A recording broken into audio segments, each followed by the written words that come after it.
l'ère de l'exploration spatiale et des avancées scientifiques, il semble incroyable que certaines personnes croient encore que la Terre est plate.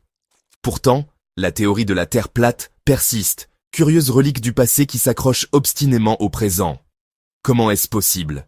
Qu'est-ce qui pousse des individus à rejeter des siècles de preuves scientifiques et à embrasser cette idée ancienne? Plongeons dans l'univers intrigant des platistes et essayons de comprendre leur point de vue. Notre voyage commence par un retour en arrière. La croyance en une Terre plate est antérieure à la science moderne, profondément enracinée dans les cosmologies des civilisations anciennes.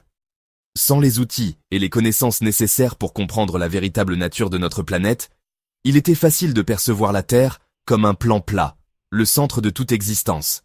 Mais avec les progrès de la science, le modèle de la Terre sphérique, soutenu par des preuves et des observations, est devenu la vérité acceptée. Alors, pourquoi la théorie de la Terre plate persiste-t-elle?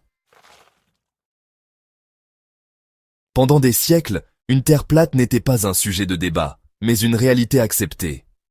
Les anciens Égyptiens, Babyloniens et Grecs envisageaient tous le monde comme un disque plat. Ce disque, croyaient-ils, était souvent entouré d'une structure en forme de dôme, le firmament, qui contenait les étoiles, le soleil et la lune.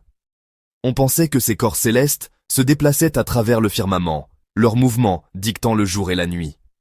Le philosophe grec, Thalès de Milet, bien que reconnaissant la forme sphérique de la Terre, a proposé un modèle de Terre plate, où la Terre flottait sur l'eau. Ce concept d'une Terre plate entourée d'eau était un thème récurrent dans diverses mythologies anciennes. Ces anciennes croyances, transmises de génération en génération, ont jeté les bases de la persistance de la théorie de la Terre plate, même face à des preuves scientifiques contradictoires. Les platistes modernes, tout en s'inspirant des croyances anciennes, ont développé leurs propres interprétations et arguments.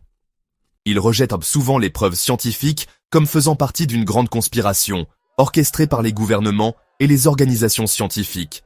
Ils offrent des explications alternatives pour des phénomènes observables comme la gravité, affirmant que c'est une illusion ou le résultat de l'accélération ascendante de la Terre. L'un de leurs arguments les plus courants tourne autour de l'absence de courbure visible dans la vie quotidienne.